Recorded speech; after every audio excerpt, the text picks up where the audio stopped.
A'udzubillahi minasyaitonir rajim. Alladzina yaquluna inna amanna faghfir lana dzunubana wa qina adzabannar. Kemarin kita bicara tentang pilihan opsi yang diberikan Allah. Diberikan oleh Allah, kita diberi dua pilihan tuh. Ada yang sepuasnya dinaharin tadi itu, ada yang silakan jegur saja. Yang jegur sepuasnya ya ada di ayat 18 surat Al-Isra atau ayat 14 surat Ali Imran ini. Yang jegur saja itu, yang jegur semuanya. Yang jegur saja itu atau surat Al-Isra ayat 19-20. Nah, itu pilihan. Pilihan. Untuk kemudian manusia punya free will, punya free choices, pilihan-pilihan bebas. Monggo. Allah memberikan pilihan itu sembari dua, ya, sembari dua. Menunjukkan keinginan Allah, kamu harusnya milih mana, yang pertama. Yang kedua, juga menunjukkan konsekuensi dari pilihan itu. Jadi, sembari diberikan kebebasan untuk memilih, Allah juga sebenarnya mengarahkan, enggak kamu pilih ini aja, ta, gitu. Yang kedua juga Allah sembari memberikan sentilan, peringatan, konsekuensi dari tiap pilihan itu. Luar biasa sebenarnya kita. Ini sudah dikasih Allah, oh enak. Saya itu ingat banget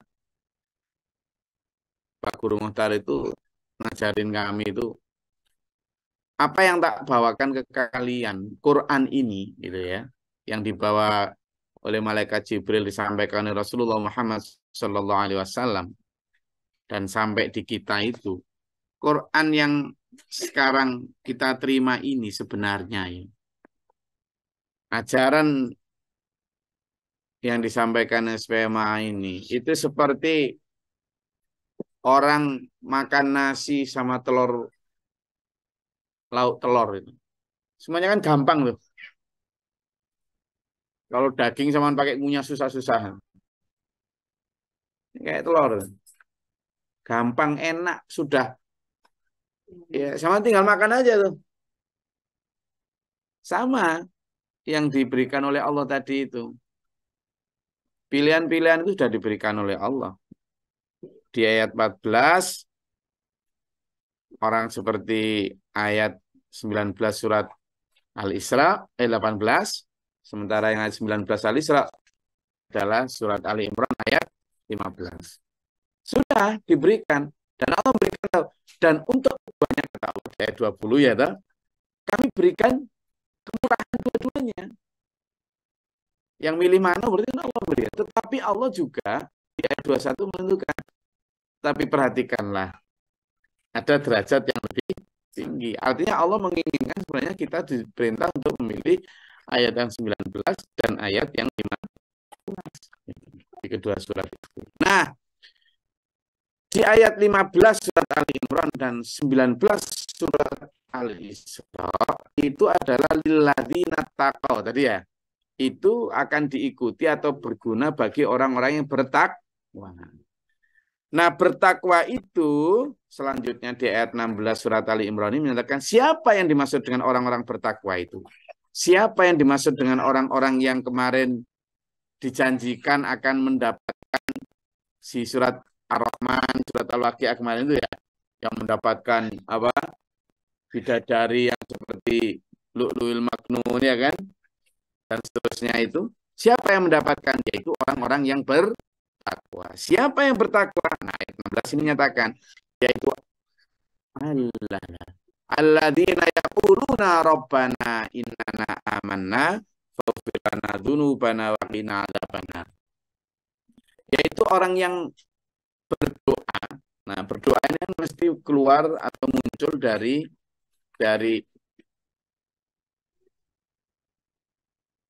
muncul dari dalam, muncul dari kesadaran penuh hatinya, ya, muncul dari keimanan. Ya Allah, kami telah beriman. Sungguh, bukan hanya amanah, tapi innana amanah. Sungguh kami telah beriman, katanya.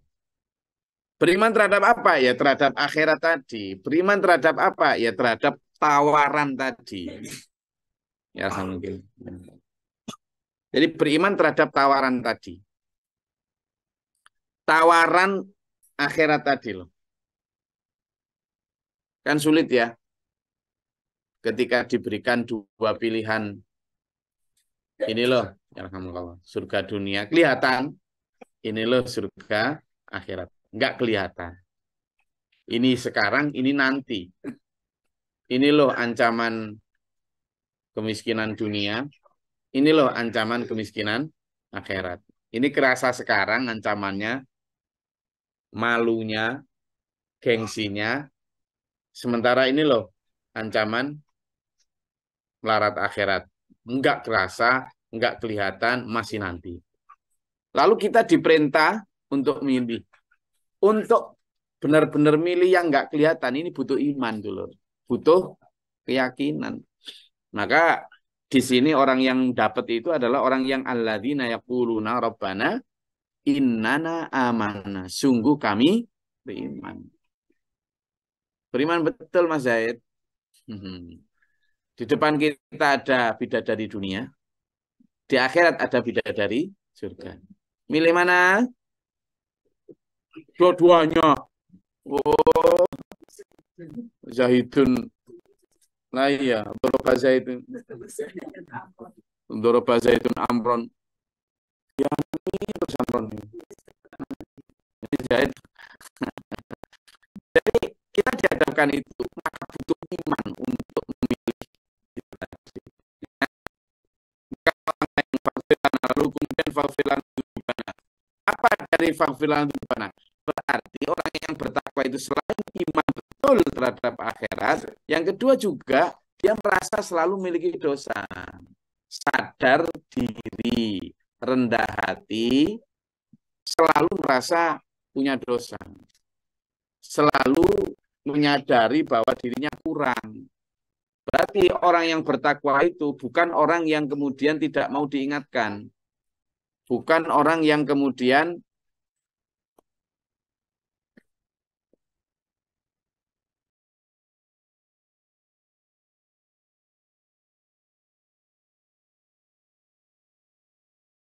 Untung bulan selamat.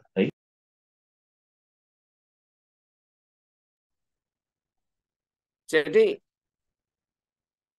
orang yang bertakwa itu ciri yang kedua. Kalau ciri yang pertama adalah orang yang yakin betul akan pilihan akhirat. Yang kedua cirinya adalah dia selalu merasa dan mampu mendeteksi dosanya. Jadi kalau ada orang yang kemudian merasa sudah suci, merasa tinggi, merasa tidak perlu peringatan orang, terus merasa nggak perlu beristighfar, sudahlah kita ini sudah pasti masuk surga, cukup dengan syahadat kita sudah masuk surga, sudahlah. Enggak ada. Ciri orang bertakwa itu tadi. Makanya kayak dalam surat Al-Anfal, surat Al-Mu'minun, surat Al-Mu'min itu kan banyak itu. Ciri orang yang beriman itu ketika dibacakan ayat-ayat Allah, ya, ketika kemudian menyentuh hatinya, maka dia selalu kharru sujada wa bukian. Bergetar sujud dan menangis. Menangis kenapa? Ya menangis dosa. Itu satu di antara ciri para sahabat Nabi itu Abu Bakar, Umar, Utsman, Ali itu orang yang dikenal pipinya itu sering basah oleh air mata. Nah, ciri orang bertakwa itu gitu, selalu bertakwa, takut akan tidak diampuni Allah. Kamu nggak usah takut, nggak diampuni itu nggak usah. Kamu nggak usah takut masuk neraka. Kenapa? Saya ini orang yang termasuk nggak pernah mikir mati. Mati ya mati saja. Kenapa? Karena saya orang alim. Kalau saya alim udah pasti itu dijamin baik-baik saja. Hidup ini milik Allah. Kita dimatikan ya mau apa? Benar. Ini seolah-olah benar, tapi hati-hati sampean. Loh iya dulur. Wong Nabi Muhammad SAW, Abu Bakar, Umar saja takut sekali, khawatir sekali dengan keadaan kuburnya. Padahal kurang alim apa beliau-beliau? Kurang iman apa beliau-beliau? Ini bukan karena suudon sama Allah, tetapi kita mengkhawatirkan diri kita sendiri. Sehingga outputnya adalah sifat wirai, hati-hati, selalu menjaga diri. Dan itu yang disebut di sini, orang selain beriman, bertakwa itu juga menumbuhkan rasa selalu membutuhkan ampunan Allah. Faghfir lana dzunubana. Lalu yang ketiga adalah waqina adzabannar. Selain dia percaya akan iming-iming surga tadi, dia juga yakin betul akan ancaman neraka. Sehingga yang beliau atau mereka atau beliau-beliau takutkan itu bukan kemiskinan dunia, tetapi kemiskinan akhirat dalam bentuk azaban. Nah, itu. Jadi orang-orang seperti ini tidak takut. Kemudian berjuang, khawatir nanti ketinggalan perlombaan dunia, khawatir takut miskin. Kenapa? Karena dia selalu ada dua gambar di dalam hatinya itu. Gambar kemiskinan akhirat berupa neraka itu, dan gambar kemiskinan dunia yang semiskin-miskinnya di dunia tetap makan nasi, tetap pakai baju, tetap bernaung meskipun di bawah jembatan sekalipun. Istilahnya begitulah. Nah, tapi kalau di akhirat itu makan duri-duri zakum, nanah campur darah, rumahnya dari api, bajunya dari api. Jadi kalimat waqina adzabannar itu memberikan ekspresi betapa orang-orang yang bertakwa itu ciri yang ketiga adalah tidak takut akan kemiskinan dunia atau kecaci maki dunia. Bukan berarti disuruh miskin loh ya, bukan begitu. Tapi dia tidak takut akan resiko-resiko perjuangan. Tidak takut akan resiko mengikuti aturan Allah jika kemudian dicaci ketinggalan ini dan sebagainya. Tidak takut. Karena yang dia takutkan justru adalah itu tadi. Waqina ada benar. Lalu ciri keempat orang bertakwa adalah as-sabirin. Dia sabar. Sabar. Sabar apa? Sabar nunggu janji Allah yang 99% di akhirat. Jadi dulur, dalam satu hadis disebutkan Allah memiliki 100% kenikmatan. Saya ulangi, Allah memiliki 100% kenikmatan. Yang 1% ditaruh di dunia, yang kemudian dinikmati oleh seluruh makhluk, baik binatang, tumbuh-tumbuhan, dan semua manusia. Manusia ya mau oleh yang kafir, musyrik, beriman, Islam, semuanya dapat bagian 1% itu. Berupa makanan, minuman, ya kan? Tidur itu kan nikmat juga. Ya, kebahagiaan, hubungan seks, dan sebagainya. Kenikmatan 1% itu ditaruh di dunia. Dan 99% itu masih ditangguhkan di akhirat. Hanya untuk orang yang sabar dan meyakini serta wasa'a sa'yaha dan berusaha keras untuk meraihnya. Saya ulang ya. Ada 99% yang ditangguhkan Allah di akhirat. Itu hanya untuk orang yang benar-benar sabar akan menunggu janji itu, yang yakin, hakul yakin itu akan ada, yang kemudian berusaha penuh wasa'a sa'yaha ke arah sana untuk meraihnya, baik persiapan tenaga, pikiran, dan harta, dan bahkan nyawa sekalipun, ke arah sana. Itu dikasih 99%. Gitu loh. Nah, itu orang-orang yang sabarin, itu orang yang bertakwa. Lalu ada satu hadis dulu. Nabi pernah memasukkan jarinya ke laut, lalu diangkat. Nah, kemudian tetesan ini dari tangan, yang lihat tangan saya ini, tetesan jari dari laut ini, kata Nabi tunjukkan ke sahabat. Ini loh, setetes ini loh, kenikmatan, kebanggaan, kebebasan, kemewahan dunia. Dan laut itu loh, kenikmatan, kemewahan, kebanggaan, kebahagiaan, kekayaan akhirat. Masa kamu mau milih? Pernah juga Nabi Muhammad menyampaikan berat atau nilai kehidupan dunia dan kenikmatannya itu seperti sayap nyamuk. Lalu pernah juga beliau ke pasar sambil membawa telinga bangkai kambing yang cacat. Saya ulangi, telinganya bangkai kambing yang cacat. Kambing yang cacat itu kalau di pasaran ternak saat itu, zaman itu kalau telinganya agak puter itu dia nggak laku. Bahkan ketika masih hidup sekalipun. Lah ini sudah jadi bangkai, telinganya tok lagi dibawa sama Rasulullah. Siapa yang mau beli ini? Tidak ada yang mau ya Rasul. Masa ini beli? Tidak ada yang mau ya Rasul. Masa berapa beli? Ya sudah. Kalau nggak dibeli cash, dihutang aja. Katanya Rasulullah. Dihutang, nyaurnya kapan-kapan. Nggak mau langsung beli aja, nggak mau apalagi hutang. Ya sudah, kalau gitu tak berikan aja deh. Gratis. Siapa yang mau beli? Siapa mau yang ambil? Telinganya bangkai kambing yang cacat ini. Nggak mau ya Rasul. Jangankan kok beli, dikasih loh nggak mau. Loh gitu toh. Oh iya. Perhatikan oleh kalian semua orang yang sedang ada di pasar ini. Seandainya kalian tahu nilai dunia seisinya ini di hadapan Allah, di hadapan Allah beriman. Seperti kamu melihat telinga bangkai kambing yang cacat ini. Nggak ada yang mau noleh. Gitu. Sampai begitu. Nah, sehingga ini ya seperti misalnya sampean ya. Lihat, saya sebagai orang dewasa. Lalu lihat anak kecil sedang pasaran, tahu pasaran? Main main jual beli atau main apalah gitu-gitu loh. Lalu dia kan punya itu uang-uang mainan atau bahkan dulu kalau saya kecil itu kan pakai apa ini? Pakai daun itu alat tukar itu. Terus makanannya ya dari apa ini? Dari macam-macam dari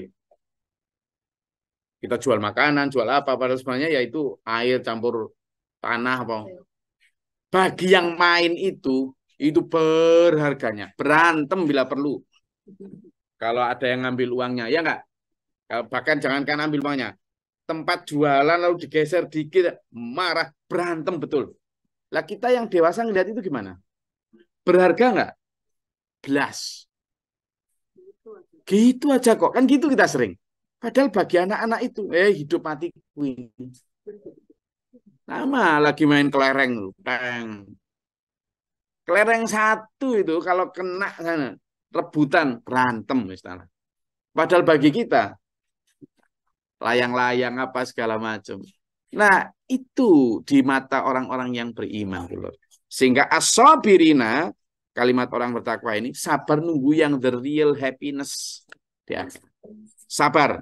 Orang yang sabar ketika menerima ujian, cobaan dan sebagainya. Yang kelima, 1, 2, 3, 4, 5. Yang kelima sekarang. Ciri yang kelima adalah wasadiqin. Orang yang sodik apa? Benar. Benar itu gimana? Benar itu selalu memakai standar Al-Quran untuk seluruh pertimbangan kehidupannya. Jadi kalau mau misalnya bangun rumah, ini kira-kira menurut Quran boleh nggak ya? Menurut hadis gimana ya? Kalau mau memulai satu jenis usaha, ini kira-kira kalau jenis usaha ini boleh nggak ya menurut Quran? Boleh nggak ya menurut hadis? Gitu. Itu as-sadiqin kurang gitu. Kalau saya mau studi dalam bidang ini, boleh nggak ya menurut Quran? Gimana ya? Kalau saya mau meraih ini tuh secara sunnah Nabi gimana ya? Jadi selalu membuat Al-Quran dan hadis sebagai standar hidupnya. Itu orang as-sadiqin. Nah, sudahkah kita begitu? Tanya masing-masing diri. Wal qanitin. Yang keenam adalah apa? Orang yang qanitin itu taat. Taat kepada Allah tanpa tapi, tanpa nanti, tanpa kecuali. Nggak ada kok. Saya mau sih sholat tapi ya maghrib aja. Soalnya duhur itu saya masih sibuk. Nah, ini namanya taat dengan kecuali. Gitu. Saya tuh mau sholat. Ya 5 waktu boleh lah. Tapi kalau suruh jilbaban nanti dulu. Saya belum ada hidayah. Padahal sudah tahu ayatnya. Nah, ini namanya taat tapi dengan kecuali, dengan tapi. Atau saya taat tapi nanti ajalah kalau pas sudah tua. Biar sudah selesai haji lah saya mau berjilbab. Ini taat tapi nanti. Nah, al-qanitin itu yang taat sami'na wa ata'na directly. Langsung saat itu. Nggak ada nanti, nggak ada tapi, nggak ada kecuali. Ya. Lalu wal mungfiqin, ciri yang keenam adalah, yang ketujuh ya, adalah orang yang menginfakkan hartanya, yang gemar bersedekah, dulur. Apa? Yang gemar bersedekah. Kenapa? Karena dia merasa bahwa sedekah is not giving. Sedekah is saving. Sedekah itu nggak memberi sebenarnya kita itu. Jangan sok-sokan kita. Kita itu sedang menyimpan, menabung. Sedekah is not losing. Sedekah itu bukan kehilangan atau berkurang. Tapi sedekah is sending. Apa? Mengirimkan. Gitu. Kalau dianggap sedekah is not losing, sedekah is saving. Atau sedekah is not giving, but sedekah is sending. Mengirimkan. Jadi kita tidak sedang memberi seseorang kepada anak yatim itu giving. No, kita sedang sending. Mengirim lewat anak yatim. Mengirim lewat masjid. Mengirim lewat dai. Mengirim lewat orang-orang yang berjuang di jalan Allah. Itu mengirim kita sending, bukan giving. Bukan memberi kita itu. Nah, atau sedekah is not losing. Sedekah itu bukan kekurangan atau kehilangan, tapi sedekah is apa? Saving, menyimpan, menabung namanya.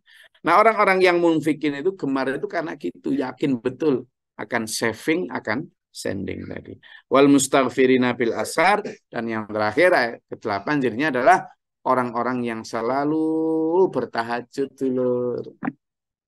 Tahajud. Ini sesuai dengan surat Al-Isra yang menyatakan bahwa orang-orang yang beriman itu adalah orang-orang yang apa? Bertahajud di malam hari. Wa minal laili fatahajjat bihi nafilatan lak asa ayyab'atsaka rabbuka maqaman mahmuda. Itu ya. Jadi 8 ciri itu kira-kira sudah dapat belum kita? Mari kita diskusikan. Silakan kalau ada yang mau disampaikan, monggo.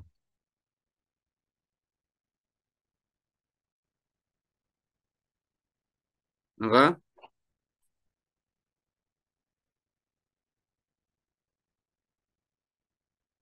Ngantuk? Enggak, Gus. Ayo, sekarang monggo. Apa Budia mau menyampaikan apa? Saya kemarin dikirimin short inilah, short apa namanya video atau TikTok yang kayak gitu tuh, ya. Seorang alim ulama ini eh, ngasih khotbah kalau jangan beribadah yang memberatkan.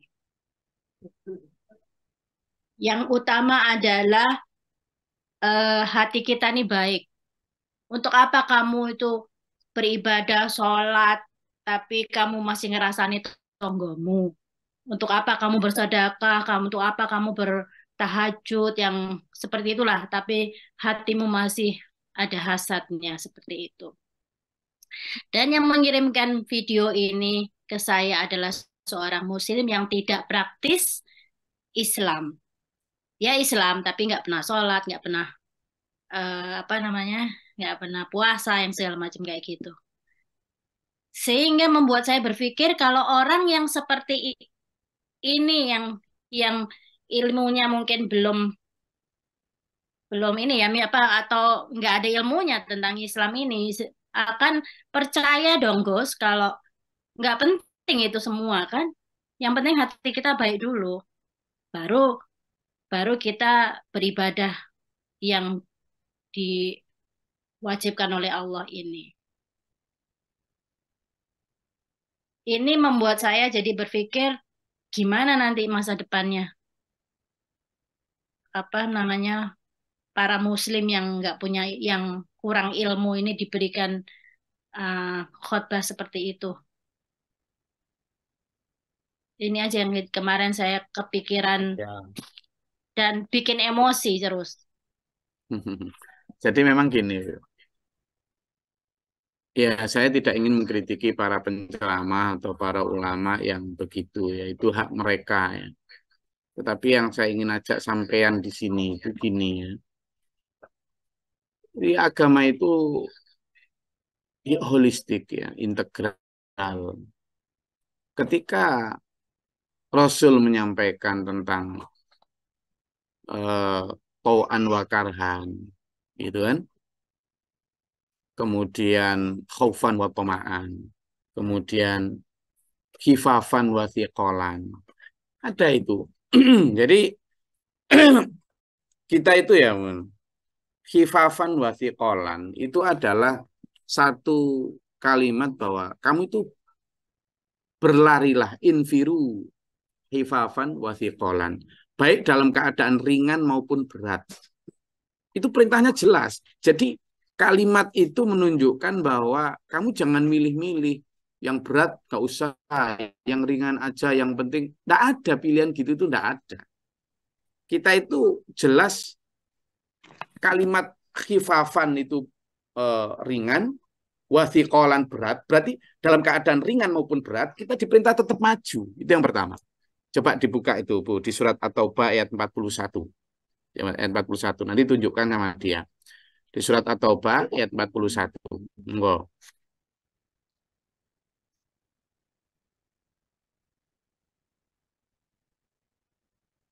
Enggak dibaca Bu Dea. Surat At-Taubah ayat 41. Lagi nyari ini Pak Jo, tolong dong Pak Jo.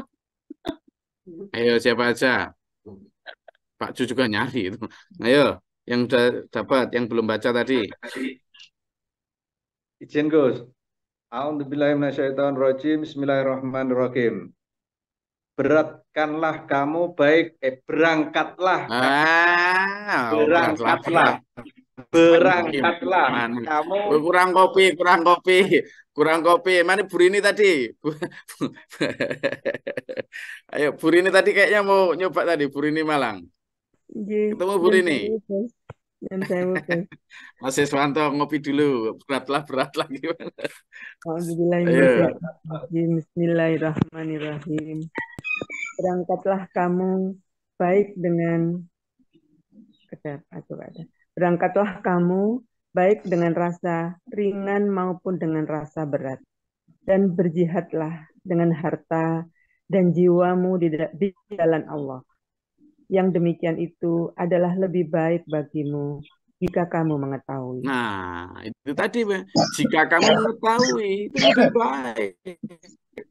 Jadi kalimatnya jelas tuh. Apalagi yang mau diterjemahkan dari situ? Ayo coba, nggak usah saya dah. Kalimatnya jelas. Berangkatlah, infiru, kalimatnya itu. Perintah itu. Khifafan wa thiqalan. Baik ringan maupun berat. Jangan milih-milih. Misalnya perang, dekat berarti ringan tuh. Karena musuhnya dikit, ringan. Tapi perang, berangkatlah. Tapi jauh, musuhnya berat. Enggak usah memilih. Enggak ada begitu. Sama dengan kita. Nah, perintah sholat, perintah ngaji, perintah untuk puasa, itu ibadah-ibadah ritual, puasa, sholat, itu nyambung dengan ibadah-ibadah sosial. Nah, orang seringkali itu sekarang memilah-milih. Kalau ibadah sosial, asal baik sama tetangga, enggak harus sholat, enggak bisa begitu. Enggak bisa. Kamu baik sama sesama, tapi enggak baik sama Allah, ya tetap neraka. Demikian pula, kamu hanya baik sama Allah, tapi enggak baik sama ya neraka. Allah belum minanas, vertikal, horizontal, ritual, sosial, holistik, integral. Makanya kita diperintah udkhulu fisilmi kafah.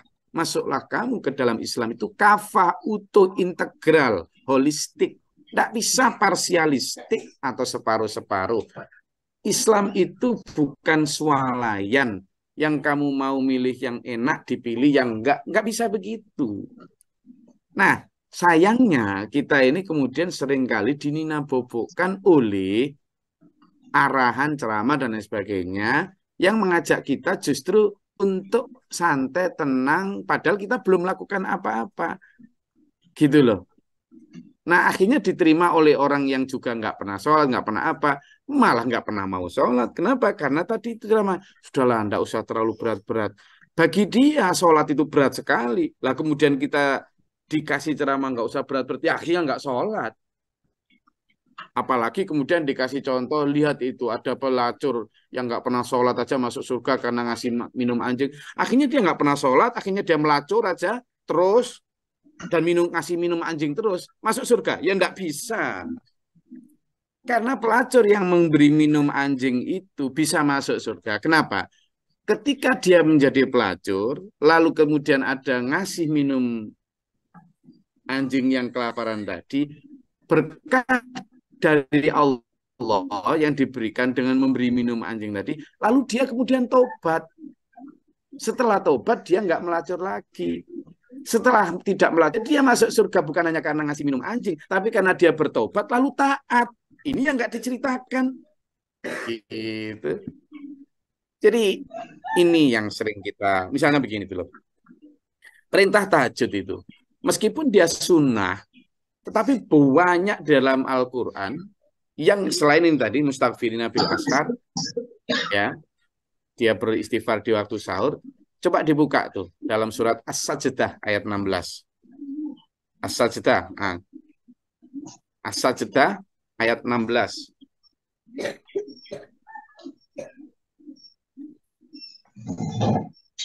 Sudah ketemu? As-Sajdah bukan As-Sajadah ya. Ada dua itu. As-Sajdah juga ada As-Sajadah. Yang ini As-Sajdah. As-Sajdah. Monggo Bu Sukartanti. Sudah ketemu Bu Sukartanti? Sukartanti Malang apa mana ini?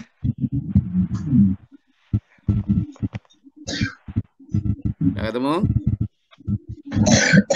As-Sajdah. Baru nggak enak badan. Oh, baru nggak enak badan. Ya sudah, mana Mas Siswanto apa Mas Suryono atau oh silakan Pak Yayan atau siapa?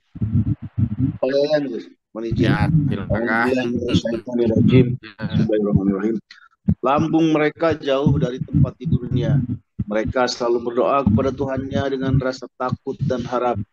Dan mereka mengatakan sebagian dari rezeki yang kami berikan kepada mereka. Sadaqallahul-Azim. Nah itu. Ciri orang beriman adalah a'udzubillahi minasyaitonirrajim tatajafa junubuhum 'anil madaji.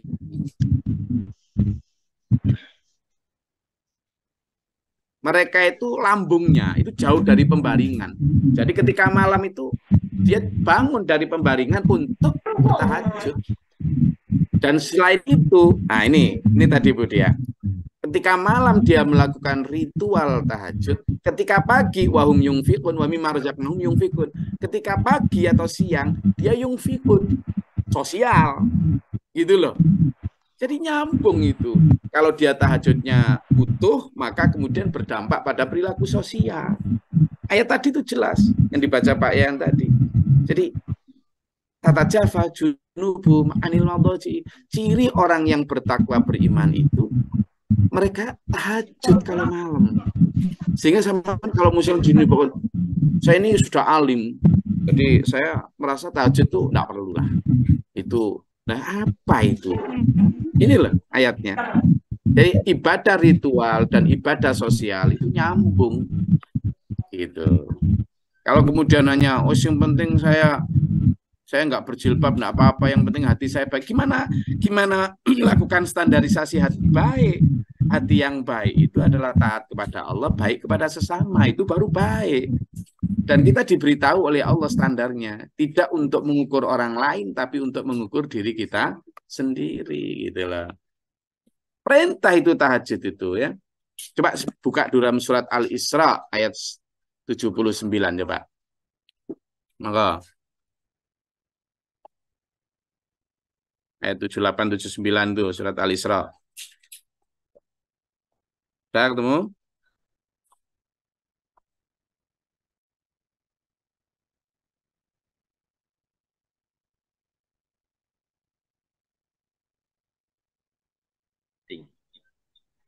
Bismillahirrahmanirrahim. A'udzubillahi minasyaitonirrajim. Bismillahirrahmanirrahim. Dan Yang pada, keras, Pak Suryana. yang keras. Dan pada sebagian malam lakukanlah salat tahajud sebagai suatu ibadah tambahan bagimu. Mudah-mudahan Tuhanmu mengangkatmu ke tempat yang terpuji.